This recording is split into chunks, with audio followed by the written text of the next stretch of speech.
Hey everyone, welcome to this new moon Sidereal Astrology forecast. This is for Monday and Tuesday, November 28th and 29th, 2016.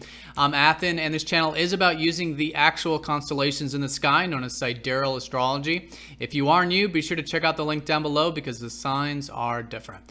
All right, so new moon in Scorpio, new beginnings having to do with the deeper dimension of life. And yeah, that's what Scorpio is all about. You know, it's about getting to the core and getting to the truth of life. And this is, of course, of ourselves, of relationships, or whatever else that we could be focused on at the moment.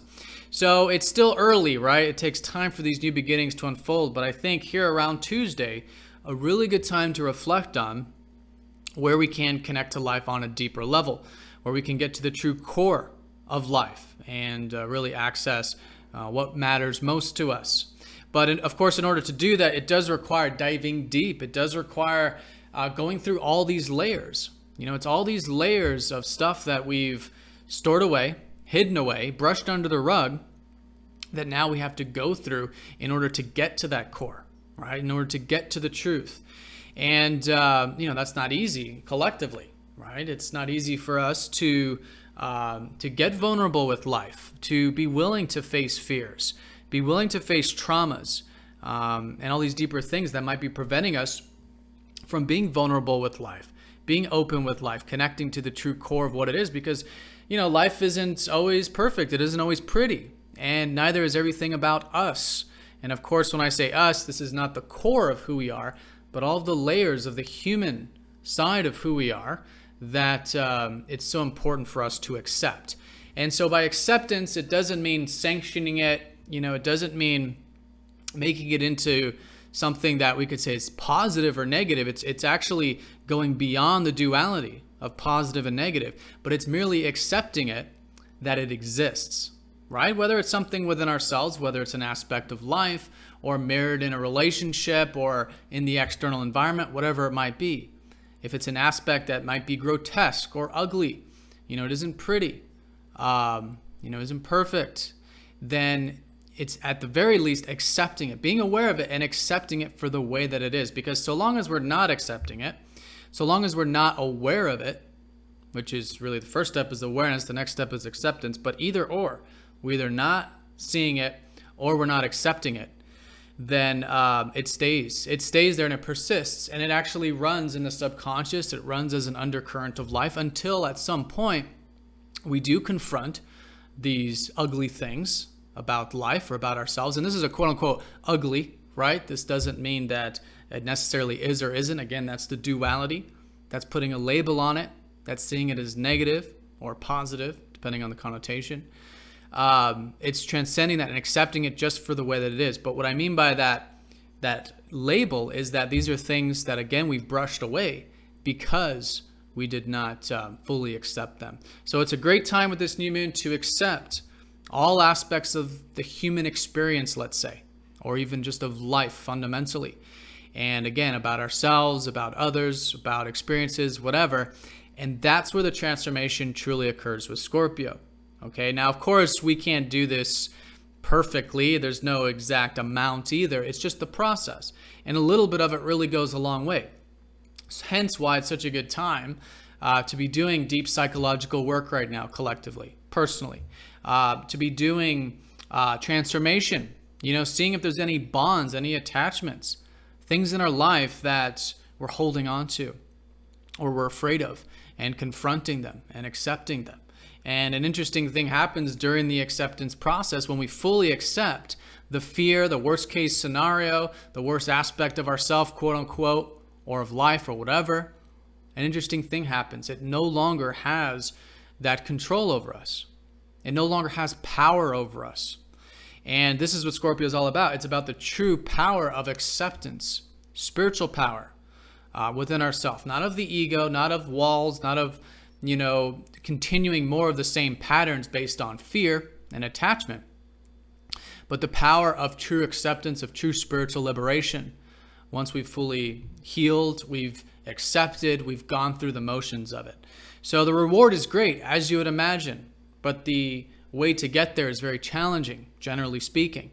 But of course, in life, where there is great reward, to get there, there is great challenges. So it is a great time to challenge ourselves with a new moon in Scorpio collectively, to challenge ourselves to see where we can become more vulnerable with life, right? To be willing to see our weaknesses, see our flaws, accept them, and do that healing. And as a result, it can be very transformational, very freeing. So that's Scorpio, the way I would describe it.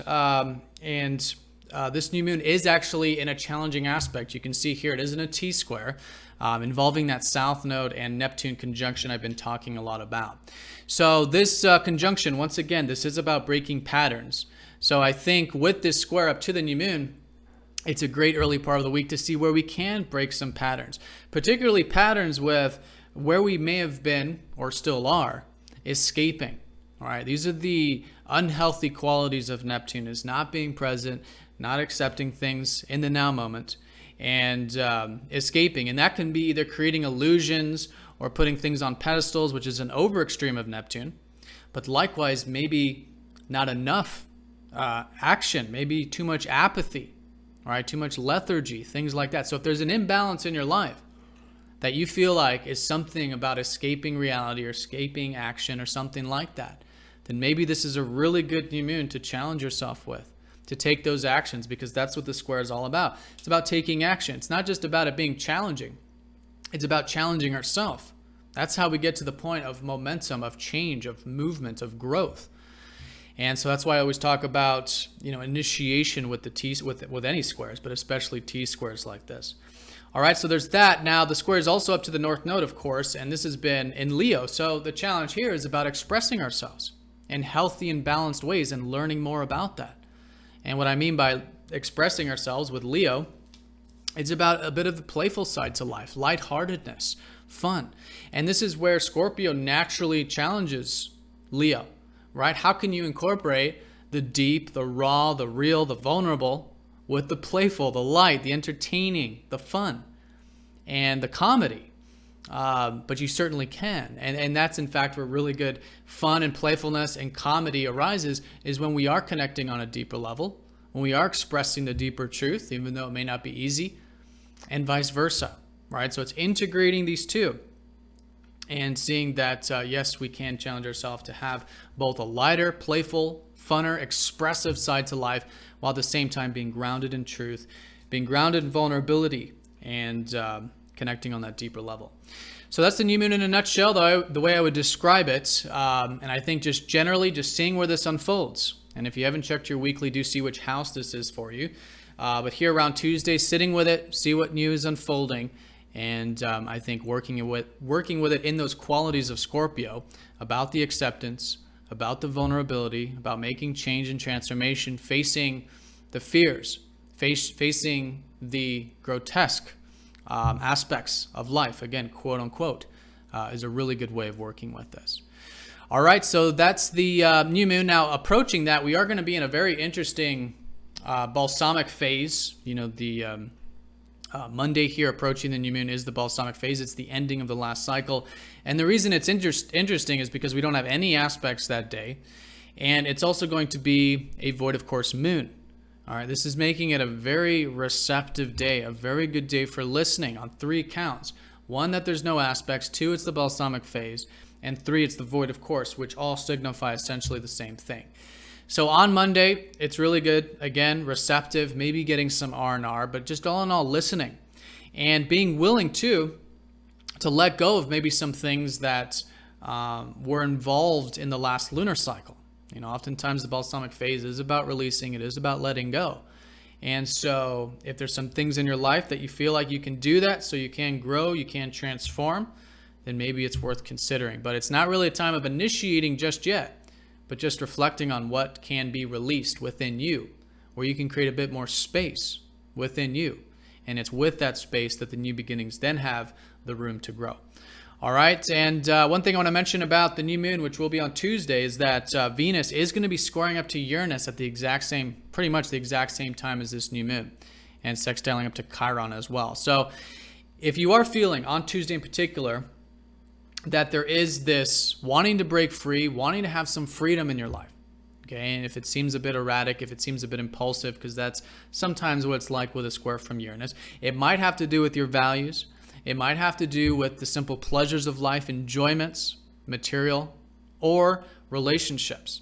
Okay, if there's anything like that, I think it's a really good time to evaluate and to see where that freedom, where that feeling of freedom or wanting to break free is coming from. And there's something to certainly listen to about that, which has been Uranus and Pisces, and I think collectively about where we can have a bit more acceptance in our life. This is the type of acceptance about being in the present moment, about accepting things for how they are, unconditionality. And so examining it and seeing where that freedom's coming from, because there is something there. Uranus is showing us that, yes, there might need to be some freedom in our life. There might need to be some change, okay?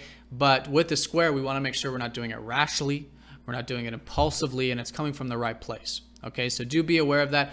As a result, though, Venus will be sextiling Chiron, which means, yes, there's healing. There's an opportunity for healing through all of this, whatever it might be for you personally. Again, do watch your weekly for that. Okay, but a willingness to heal in the sextile, if you have the openness there, I think it can be very rejuvenating as a result. I also do want to mention that Mercury is shifting into Sagittarius this early part of the week. So our minds are transforming. Mercury's going over that galactic center. So when it comes to our minds, I think there is this open-mindedness collectively in Sagittarius. We've been enjoying that with Venus. There's been a lot of transformations with that. But now Mercury coming in here, we can have that top-down perspective.